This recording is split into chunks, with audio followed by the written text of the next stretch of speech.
जैसा कि हमने अपने पहले के अंकों में भी बच्चों को लेकर बात की थी, आज के इस अंक में भी हम बच्चों को लेकर बात करने जा रहे हैं, और ख़ास तौर पर ऐसे बच्चे जो नवजात शिशु जिन्हें हम कहते हैं, जो बच्चे केवल रो तो सकते हैं लेकिन अपने दर्द को, अपनी पीड़ा को बयां नहीं कर सकते। ऐसे बच्चों के साथ देखा जाता है अक्सर जब उनके दांत उग रहे होते हैं, नए नए दांत जब आने वाले होते हैं, तो ऐसे बच्चों को उनकी तबीयत भी ख़राब होने लगती है, पेट खराब होने लगता है, एक तरह से दस्त जैसे उनको आ जाते हैं।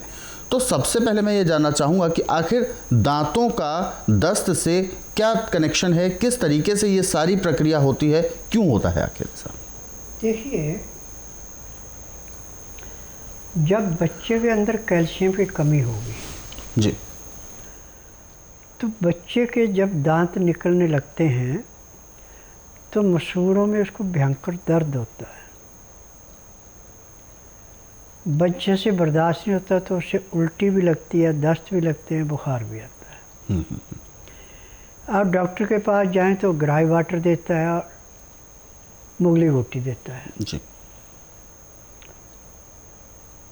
और उसके बाद कई बार इंजेक्शन भी लगा देते हैं। जब बच्चे की पोजीशन ठीक ना हो तो इंजेक्शन भी लगा देते हैं। परंतु स्वस्थ विचार किसी भी किस्म के इंजेक्शन को स्वीकार नहीं करता, और जो हमारे चूल्हे चौके में चीज़ें रखी उसी से सारा उपचार करता है। सबसे पहले तो यह कि जब बच्चे को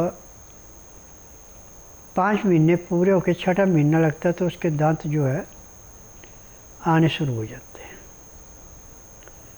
6 महीने से लेकर 11 महीने के बीच में, साल के बीच में दांत नीचे ऊपर के आ जाते हैं। उसके बाद फिर दाढ़ें आना शुरू होती हैं। तो सबसे अच्छा उपचार तो है कि जैसे बच्चे को देखा कि दस्त लग गए, उल्टी लग गई और आप मुंह में उंगली डाली, तो आपको उसके आगे मसूड़े पे थोड़ी सी चुभन पैदा हुई है जहाँ पे दांत निकल रहा है। वैसे बच्चे के सबसे पहले नीचे के दांत आते हैं, कई बच्चों के सबसे पहले ऊपर के दांत आते हैं। इस बात का ध्यान रखना पड़ता है। तो इस टाइम सुहागे को भून करके उसका पाउडर बना के साथ में लेके तो मसूड़ों पे मसलना है, और हर 3 घंटे बाद लहसुन, प्याज, अदरक तीनों का रस निकाल के साथ में मिला के किसी भी ढक्कनदार शीशी में बंद कर ले। एक एक उंगली लेके मसूड़ों पे ऊपर नीचे अच्छी तरह मसलनी हर 3 घंटे के बाद। तो आप चमत्कार देखेंगे कि जो बच्चे को उल्टी आ रही थी बंद हो गई जी, जो बच्चे को दस्त आ रहे थे वो बंद हो गए, जो आँखों के ऊपर सूजन थी वो बंद हो गई, और बच्चे के दांत जैसे एक सब्जी लगाने वाला किसान अपनी पौध तैयार करता है और बड़ी अच्छी उगती है, ऐसे दांत बड़े आराम से ऊपर नीचे के आ जाते हैं। बच्चा हंसता खेलता रहता, कोई कमजोरी नहीं, कोई तकलीफ, कोई दस्त नहीं, कोई उल्टी नहीं आती जी। परंतु एक बात का ध्यान रखना है कि उस टाइम बच्चा खाना शुरू कर देता है, तो खाने में आपने बिस्कुट, ब्रेड बच्चे को कभी नहीं देना। ये बच्चे का लीवर ख़राब करता है। उस टाइम सबसे अच्छा है कि आप गेहूं को, बाजरे को, मूंग को, मोठ को, चने को, सोयाबीन को भून करके पीस के उसके सत्तू बना लें। अब ये सत्तू बच्चे के आकार के अनुसार चाय वाला आधा चम्मच से स्टार्ट करें, आस्ता आस्ता बढ़ाते जाएं। दिन में आप 2 या 3 बार दे दें जी, रात को सोती दफ़ा दूध ही पिलाएं बच्चों को। जी जी जी। तो बच्चे का शरीर ऐसे मजबूत होता है जैसे वज्रपुर, रोड़ी, सीमेंट मिला करके कोई चीज़ जाम की जाती है। ऐसे दांत बड़े मजबूत और मोतियों जैसे सफ़ेद आएंगे। अब उसके बाद बच्चे को दांतों में थोड़ा जुड़जुड़ाहट होता है, जिससे वो उंगली काटता है, कभी कहीं बुरका भर लेता है। तो उसके लिए भी लहसुन, प्याज, अदरक का रस यदि शहद में मिला के आप बच्चे को हर 3-3 घंटे बाद 1 उंगली यानी समझो 2 ग्राम दे रहे हैं, तो बच्चा काटना नहीं सीखता। परंतु जो चीज़ उसको दे दी जाए खाने के लिए, उसको बड़े आराम से जैसे आदमी चबाता है ऐसे चबा लेता है, और उल्टी दस्त का तो नाम ही नहीं रहता। और बच्चे का शरीर जैसे ग्रीष्म ऋतु समाप्त होकर वर्षा ऋतु आने पे बिल्कुल बंजर ज़मीन में हरियाली आ जाती, ऐसे चेहरे पे चमक भी आती है। दांत आते समय इसके लगाने से बच्चे का होमोग्लोबिन बड़ी तेज़ी से बढ़ता है, प्लेटलेट बड़ी तेज़ी से बढ़ते हैं। बच्चे का यदि सही ढंग से पालन पोषण किया जाए तो 6 महीने से बच्चा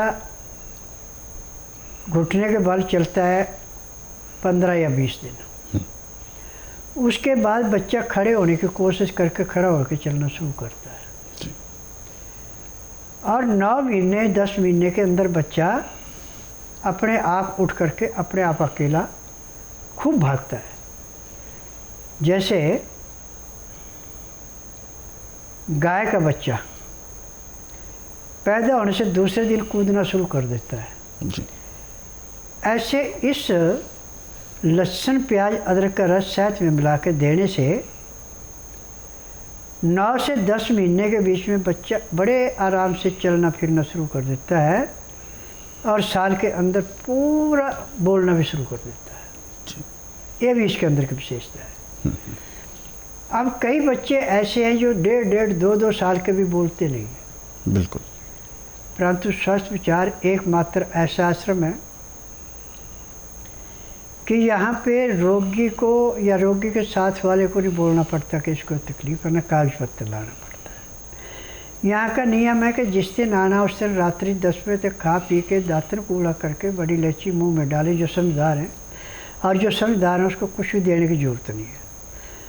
सुबह 9 से 10 के अंदर नामकरण कराया जाता है। 10 से 12 में नाड़ी परीक्षण करता हूँ। नाड़ी परीक्षण में पैर के तलुए से सिर के बाल तक की MRI, CT scan, x-ray, ultrasound, ECG, sonography सब कुछ 5 सेकंड में हो जाते हैं। उसमें जो भी कमी उसके अंदर पाई जाती है दवाइयाँ दी जाती हैं। दवाइयाँ खाने की हैं, दवाइयाँ पीने की हैं, मालिश करने के तेल है, आँख में, नाक में, कान में डालने की दवाइयाँ हैं। यदि नियम से दवाई लेते हैं, परहेज करते हैं, तो जिस दिन आश्रम में आते उसी दिन से कम से कम 25 से 30% आराम बच्चे को मिल जाता है जी। और 1 महीने बच्चे की दवाइयाँ बंद हो जाती हैं, और बच्चा जैसे वर्षा ऋतु में कोई चीज़ बढ़ती है ऐसे बच्चे की ग्रोथ भी बड़ी तेज़ी से होती है। जहाँ पे बच्चों के माँ बाप का छोटा कद है और आप इस उपचार को कर रहे हैं, तो 12-13 साल की उम्र में बच्चे का कद 4 फुट तक चला जाता है जी। और 20 साल की उम्र पूरे होते तक 6.5, 7 और 7.25 इंच के बीच में चला जाता है। ये लहसुन, प्याज, अदरक का रस शहद में देने से बच्चे के अंदर की ग्रोथ बढ़ती है।